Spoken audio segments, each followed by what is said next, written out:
तुम्ही पाहत आहात MCN न्यूज मराठी।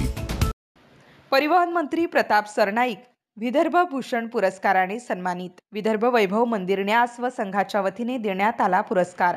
राज्याचे परिवहन मंत्री प्रताप सरनाईक यांना ठाण्यामध्ये विदर्भ भूषण पुरस्काराने सन्मानित करण्यात आलं। विदर्भ मंदिर न्यास व विदर्भ समाज संघाच्या वतीने या पुरस्काराचे आयोजन करण्यात आलं होतं। विदर्भ वैभव मंदिर न्यास व विदर्भ समाज संघ यांच्या संयुक्त विद्यमाने वैदर्भीय बांधवांचा 28वा वार्षिक स्नेहसंमेलन ठाण्याच्या घाणेकर नाट्यगृह येथे मोठ्या उत्साहात संपन्न झाला। या सोहळ्यास वैदर्भीय वासियांनी मोठ्या संख्येने उपस्थिती दर्शवली। या स्नेहसंमेलनाची सुरुवात संत गजानन महाराज, संत गाडगे महाराज व राष्ट्रसंत तुकडोजी महाराज यांच्या प्रतिमेचे पूजन व दीप प्रज्वलन करून करण्यात आली। राज्याचे परिवहन मंत्री तथा विदर्भाचे सुपुत्र प्रताप सरनाईक यांना विदर्भ भूषण पुरस्काराने सन्मानित करण्यात आले। तर विविध क्षेत्रात कार्य करणाऱ्या विदर्भातील नागरिकांना यावेळी विविध पुरस्काराने गौरविण्यात आलं। या कार्यक्रमास खासदार अनिल बोंडे, आमदार संजय केळकर, उद्योगपती संजय हावरे, ठाणे महानगरपालिकेचे आयुक्त प्रशांत रोडे यांच्यासह मुंबईच्या गाडगे महाराज धर्मशाळेचे एकनाथ ठाकूर आदी मान्यवर व्यासपीठावर उपस्थित होते। MCN न्यूज मराठी करिता धनराज सपकाळ, ठाणे। विदर्भातली जी मंडळी आहे मुंबईत राहतो त्या लोकांना एकत्र करण्याचं काम आम्ही गेले 25 वर्षापासून करतो। आणि विशेष म्हणजे ठाणा मुंबई या ठिकाणी जे जवळजवळ माझा एक अंदाज आहे 10 लाखाच्या वरती लोक विदर्भाचे या ठिकाणी राहतात। बरेच नगरसेवक आहेत। आता तुम्ही आता बघितलं, आज आम्ही माननीय आमदार प्रताप सरनाईक त्यांचा भव्य विदर्भ भूषण पुरस्कार देऊन सत्कार केला। ते लहानपणापासून इथे घडलेले आहेत, नगरसेवकापासून मंत्र्यापर्यंत हस्ते केलेले आहेत। असे अनेक लोक आहेत, आमचे हावरे साहेब आहेत, अनेक उद्योजक आहेत। सर्वांना एकत्र घेऊन ही संघटना चालते आणि नुसतं संघटना नाही, आम्ही रोजगार उपलब्ध करून देणे, विद्यार्थ्यांना मदत करणे, कॅन्सरग्रस्त रुग्णांना मदत करणे, त्यानंतर आम्ही UPSC MPSC वर्ग चालवतो। त्यानंतर या ठिकाणी जे गरीब लोक आहेत रोजगारासाठी येतो त्यांची राहायची व्यवस्था करतो। ते बरेच उपक्रम संस्थेकडे या सामाजिक कार्याच्या अंतर्गत विदर्भातील वाढती शेतकऱ्याची जी आत्महत्या आहे, तर याकरता काय पाऊल राहील आपलं? याकरता आमचं एक धोरण आहे की विदर्भामध्ये दुय्यम व्यवसाय जसा पश्चिम महाराष्ट्रामध्ये दुय्यम व्यवसाय स्थापन झालेला आहे, शेतकरी दुय्यम व्यवसाय करतो, त्याप्रमाणे विदर्भात शेतकऱ्यांनी नुसतं शेतीवर अवलंबून न राहता त्या ठिकाणी दुय्यम व्यवसाय त्या ठिकाणी करावा, त्यासाठी आमची चळवळ आहे। आणि अमरावती विभागामध्ये आणि नागपूर विभागामध्ये आम्ही लवकरच एक त्या ठिकाणी एक कार्यालय स्थापन करून आम्ही त्या ठिकाणी शेतकऱ्यांना मोफत ट्रेनिंग, जसं तुम्हाला माहीत असेल अफाम म्हणून पुण्याला एक संस्था आहे, पश्चिम महाराष्ट्रामध्ये त्या ठिकाणी शेतकऱ्यांना बांधावर जाऊन ट्रेनिंग देतो। तर आम्ही पण आमचं असं नियोजन आहे की शेतकऱ्यांसाठी आम्ही विदर्भात आमचे काही कार्यकर्ते आम्ही तयार करणार आणि तिथे आम्ही आमच्या संस्थेकडून विदर्भ वैभव आणि विदर्भ समाजाकडून आम्ही त्या ठिकाणी त्यांना मोफत ट्रेनिंग देणार। दुग्ध व्यवसाय आहे, शेळापालन व्यवसाय आहे, काही महिलांचे व्यवसाय आहेत आणि विदर्भातला माल मुंबईत कसा आहे, आज संत्र्याचा व्यवसाय आहे, संत्र मुंबईमध्ये बाहेरचे लोक घेऊन येतात। आज संत्र मोसंबी केरळमधला येतो, कर्नाटकामधला येतो, विदर्भातला माल इथे कसा आहे? आज विदर्भातली तूर डाळ आहे, विदर्भातले पुरड्या पापड आहेत, विदर्भाची पुरणपोळी आहे, विदर्भाचे वड्या आहेत। वड्या तुम्हाला माहित असेल ते मुंबईत लोकांना आवडते, तो रोजगार आम्ही त्यांचा माल इथे कसा आहे ती शिडी उभारण्याचा आमचा प्रयत्न आहे। मागे साहेब शेवटचा प्रश्न, मुंबईतील आणि ठाण्यातील नागरिकांना काय आव्हान करावं विदर्भीय नागरिकांना? मुंबई आणि ठाणे जिल्ह्यात विदर्भ नागरिकांना एक गाडी कुठली आपली जी अमरावती ही गाडी खूप कमी हे पडते, म्हणजे त्याच्यात खूप पॅसेंजर खूप भरून जाते ती गाडी। अजून एक गाडी अमरावती एक्सप्रेस सारखीच जे नवीन गव्हर्नमेंटने हे काढलेली आहे, वंदे भारतचा झाला होता, परंतु तो कागदावरच आहे। वंदे भारत ट्रेन हे अमरावतीपर्यंत चालावी आणि वंदे भारत ट्रेन एकच नाही पाहिजे, 2 ट्रेन पाहिजे, सकाळची पाहिजे आणि संध्याकाळची पाहिजे।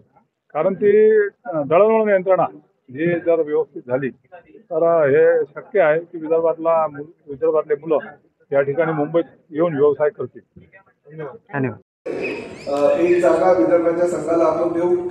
विधानसभेच्या निवडणुका होण्यापूर्वी शिंदे साहेबांच्या माध्यमातून आम्ही घोडबंदर रोडला काही समाज भवन जे आहे त्याचं भूमिपूजन केलं होतं. आता अतिरिक्त आयुक्त रोडे साहेब आहेत, तुमचं योगदान त्या ठिकाणी लागणं गरजेचं आहे. तर आता बाकीच्या समाज बांधवांना किंवा आपण त्या ठिकाणी जागा उपलब्ध करून दिली आहे पुराणक सिटीच्या बाजूला.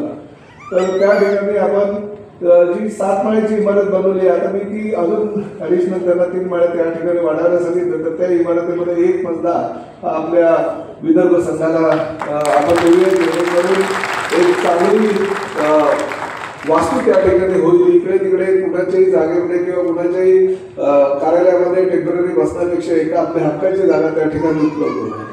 परंतु शेवटी हे सगळे विदर्भ वैभव मंदिर आणि विदर्भ समाज संघाने आज वैदर्भीय लोकांचं जे ठाण्यामध्ये राहतात, मुंबईमध्ये राहतात, नवी मुंबईमध्ये राहतात, त्यांचं स्नेहसंमेलन आणि मंत्री प्रतापराव सरनाईक यांचा सत्कार आयोजित केला होता.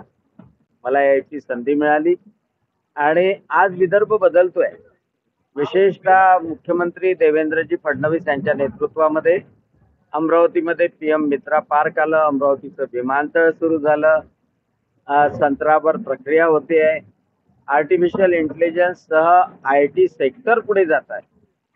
नागपूरमध्ये मिहान अतिशय वेगाने समोर जात आहे आणि अनेक प्रकल्प, विशेषतः सर्वात महत्वाचं की सिंचनाची सुविधेपासून जे अनेक वर्षपर्यंत आमच्या शेतकऱ्यांना वंचित ठेवण्यात आलं होतं, ते सिंचनाचे प्रकल्प पूर्ण करण्याचं काम देवेंद्रजी फडणवीस सरकारनं केलं. आणि वैनगंगा नळगंगा प्रकल्पाच्यामुळे संपूर्णतः पूर्व विदर्भातून पाणी पश्चिम विदर्भामध्ये आणि मराठवाड्यापर्यंत दुष्काळी भागापर्यंत येईल. आणि म्हणून विदर्भ बदलतोय. ज्या लोकांनी विदर्भामधून येऊन पुण्यामध्ये ठाण्यामध्ये नशीब काढलं आणि नाव चांगलं कमावलं. विदर्भातला माणूस प्रामाणिक आहे, तो बुजरा असतो पण प्रामाणिक आहे आणि कष्टाळू आहे. आणि म्हणून त्या सर्वांचं मी अभिनंदन करायला इथे आलो.